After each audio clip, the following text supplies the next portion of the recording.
Welcome to Founders Future, a podcast powered by Closers.io, where we dive into the journeys of innovative entrepreneurs and explore the road ahead of them and their companies.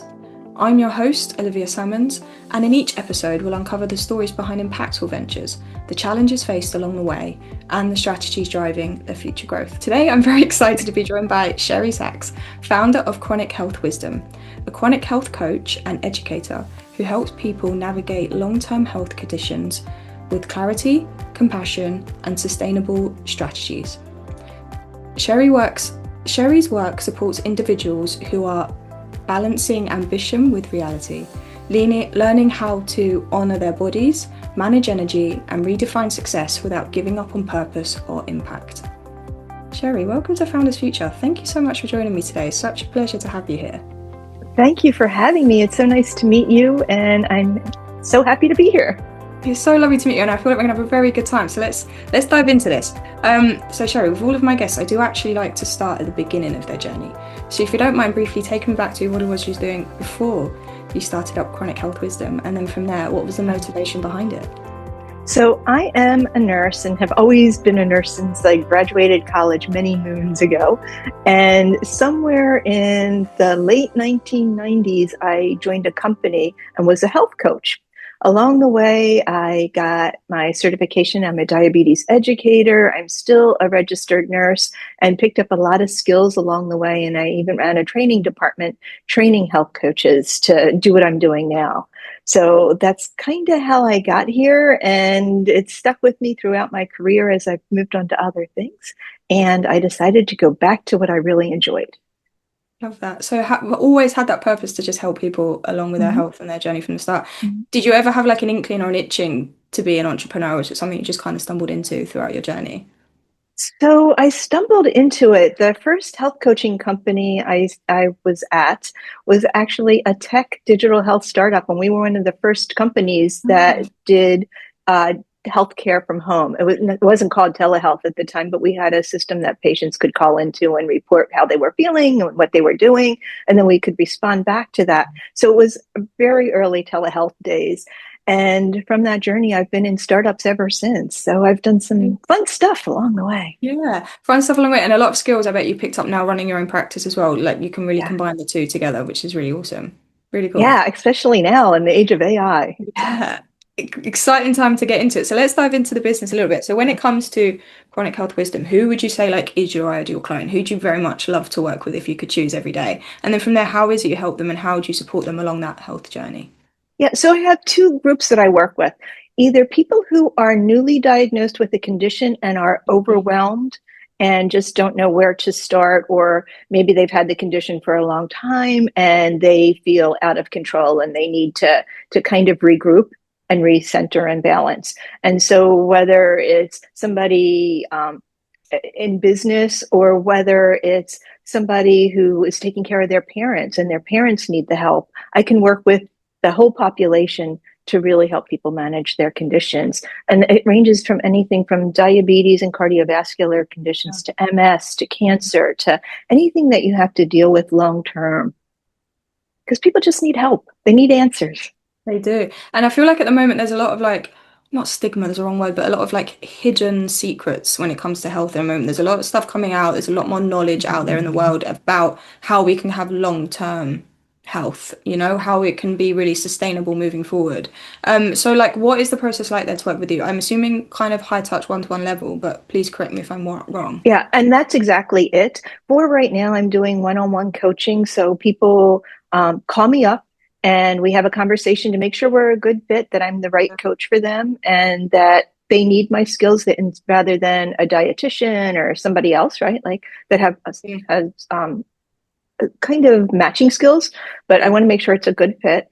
And then from there, we decide what kind of package they want. It can be, six sessions, 12 sessions, or kind of an ad hoc mix and match things where people call me when they're having an issue, especially when they have diabetes about, oh no, what do I do now? Right. So, because they just need that reassurance. 100%. The reassurance and like the accountability sometimes to just kind of keep going through those motions. But obviously a very tailored approach as well because everyone goes through things differently, has different symptoms. Somebody has different diseases they're looking to get help with as well. So with Right. that good fit thing on both sides, that must be a big key for you when you go about like acquiring customers and finding out who you want to work with. It's a very personal journey, right? It's a very personal journey. And really, what I found and why I started my business is because it's different for everyone, and everyone has a need Yeah. and considers healthcare differently. So, for some people, they prefer the more natural route, whether it's acupuncture or Reiki or cannabis, right? They want to bring Yeah. that into their healthcare plan.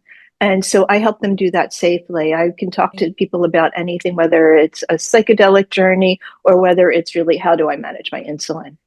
I love that. So really meeting them at their needs and what they're Yeah. kind of looking for to get to their goals as well, which is really important. I do want to get to the nuts and bolts a little bit of the business. So like when it comes to acquiring customers and like marketing yourself, how do you go about doing that? Like what channels or what methods are you really finding most effective in finding that right person to work with? Yeah, right now I'm using my network. So I am out talking to everybody. I'm networking. I really find that community is really helpful because for what I do, it's so personal. People have to trust me and they're going to hear about me through somebody that they trust. So Exactly. that's how I'm doing it. I'm also scheduled to go to some conferences and speak at some conferences this year to try to expand. But yeah, we'll see how it goes. Awesome. And networking is great. And I feel like often overlooked as well. People forget there's so many people in your local area to just be nice to, and you never know what kind of comes from it. Making sure you build relationships your whole way through, like your career, right, can really come Right. into essence at a point that you never realized, which is really cool. Do you kind of utilize social media or anything, or like putting any form of like ad campaigns out there at all? So for social media, I use LinkedIn mostly to talk about my business as a kind of health coach leader Yeah. and also like to let people know what I'm doing. For social media, for Facebook and Instagram, I just do fun posts. It's not where I'm going to really find my clients, but I want somebody to look at my post and maybe smile, right? Because they're usually cartoony. They sometimes have really good information in them, but it should give them a moment of just a deep breath and reset so that it's Yeah. one less pressure. It's not something that's yelling at them in social media. That's kind of No. a rough place right now. So, It is a rough place right now, right? It can be a rough place a lot of the time as well. So just having those nice affirmations just perk you out mhm, throughout the day, can make you feel a little bit better. One thing that is great with social media is building connections with people you don't know. And I feel mhm. like just being like trustworthy, being upfront, being authentic is a great way to kind of start building relationships with people online, which is a really cool approach. And then are you still a solopreneur as well at the moment, kind of juggling all the hats, fighting all the fires, and just managing all by yourself? I am, and it's challenging. It never stops. How are you finding the process so far? Like any experiences you could have drawn before that helping maybe with something you didn't know about, like marketing, sales, operation systems, whatever it may be. Yeah, so I can't come from like the healthcare support Yeah. operations side. I have such a high appreciation for the marketing side now. It's challenging and there's a knack to it, and I really appreciate all those skills that I just don't have innately, right? I'm a caring person, but I don't have that big picture of how it all relates together. So it's challenging. I rely on my friends. That's good though. It's nice to have a good group of people you can rely on. And like always educating yourself is such a good way to go about things as well. Yeah. Would that ever be like something you would consider as you maybe look to grow is bringing on people that can help you in the business so you don't have to kind of juggle it all yourself? Oh, absolutely. I think the first people I will bring on as soon as I can is marketing, because from there I can grow. I have a really good IT team that I work with. Awesome. And so, I feel like from an IT perspective, I have that covered, but it's marketing is the next thing that I need to go and social media and really ramp up that way. Yeah. Awesome. And now we're at the start of the year. Obviously, it's great to kind of plan for the year to come. So I am very intrigued what your plans are in the following year and scaling the business and what that kind of vision looks like to you. So what are your plans for 2026? I know you kind of mentioned already we've got some speaking engagements coming up and some conferences.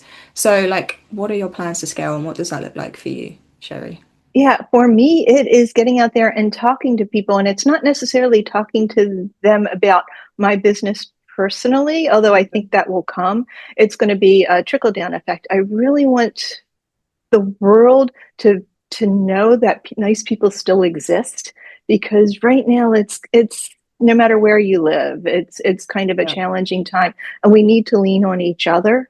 And that socialization makes our happy chemicals in our body because we make them ourselves naturally, right? We can rely on our oxytocin and all of the good chemicals to make us feel better. That lowers our stress, that will lower our blood pressure, that decreases our chance of winding up with a chronic disease.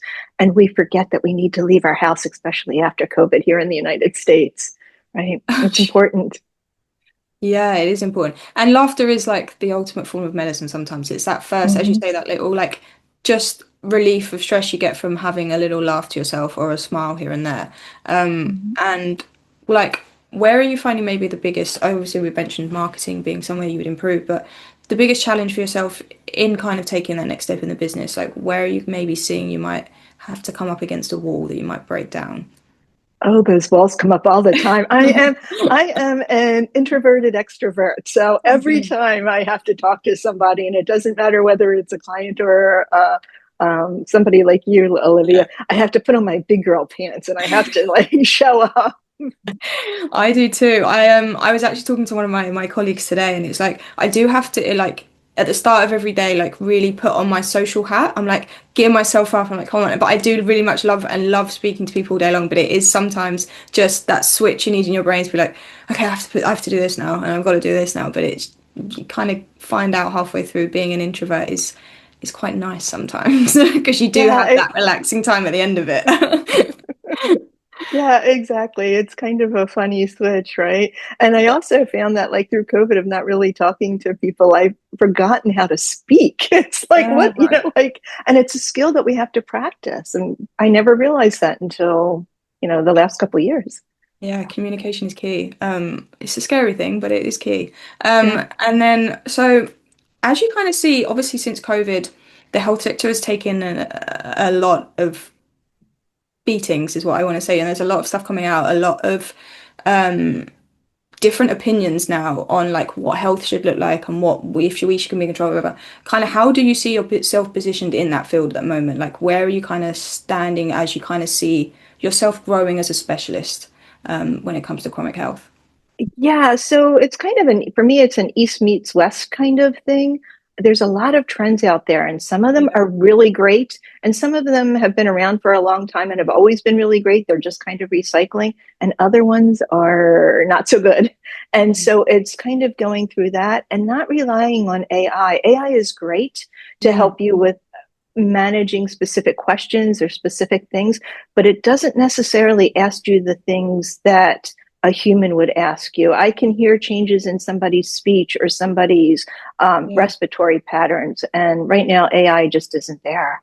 So it's not going to have that same level of refinement of what people need. 100%. AI will get to a point, but I still don't think it will ever ask or answer questions like humans. There might always be a little bit of like AI-ness that you can see in it as it develops. I don't think it's quite at that point Mm-hmm. yet. But for entrepreneurs, I do think it's a great tool to have because it does save so Oh, much time on back-end systems. And I feel like you might understand that completely, right? It just helps I smooth things use a them lot. all, all Yeah. of them. And they all have different purposes, and they all have Yeah. really, whether it's Claude for writing or perplexity for I don't know whether I can say these words, but Yeah. Go. perplexities for research, or just chat GPT for a post for social media, right? They all have their place, and they all have in my like buckets for me. So. Yeah. Have there been any other like tools or resources you've recently implemented in the business that have been like a big help so far? Oh yeah. Yeah, to do everything, to figure out, marketing marketing strategies, although I do still rely on my friends. And just everything I need to do, setting up my invoices and responding to customers, all of that. All of that stuff we don't have to think about, but we have to do. It's just really Hmm. taking over. And so Sherry, I have one final question to ask you. So if you could go back in time to a younger self and you could only leave yourself with one piece of advice moving forward, something you know now, but that you didn't know then, what would you say to yourself? Just do it. Just move forward. What I'm doing now didn't exist then, right? So Who knew that I had to learn to type? I didn't know how to type when I graduated high school. So, all of Yeah. these like basic skills I never thought I would need, and you grow into them. It's a fun journey. No, it is. Enjoy the ride while it's there. It's such a Hmm. beautiful journey. And thank you so much for joining me today and for sharing your incredible journey and insight with us. I had such a good conversation. Where can our listeners reach out best to work with you or connect with you, Cheri, if they would like to do so? So just chronichealthwisdom.com, and it's kind of a double entendre. So I am also a cannabis nurse. It's one of the tools in my toolbox of the many skills I have. And so chronichealthwisdom.com, you can find me on social media, on LinkedIn, and for Cheri Sacks, RNCDECS. And yeah, I'm out there. Would love to hear from people. Cheri Sacks, she's waiting for a message. So to our listeners, if you enjoyed this episode, please be sure to go and check out Cheri and all the amazing work that she's doing. And do not forget to subscribe to Founders Future via wherever you listen to your favourite podcasts. And if you are a business owner, specifically a coach, consultant, or agency owner, and you're really looking to scale your business and you want to enhance your sales and marketing efforts, visit closers.io to hop on a call with one of our team and discover how we went from zero to $30 million per year in less than 3 years. But until then, keep on climbing, and we will see you on the next one.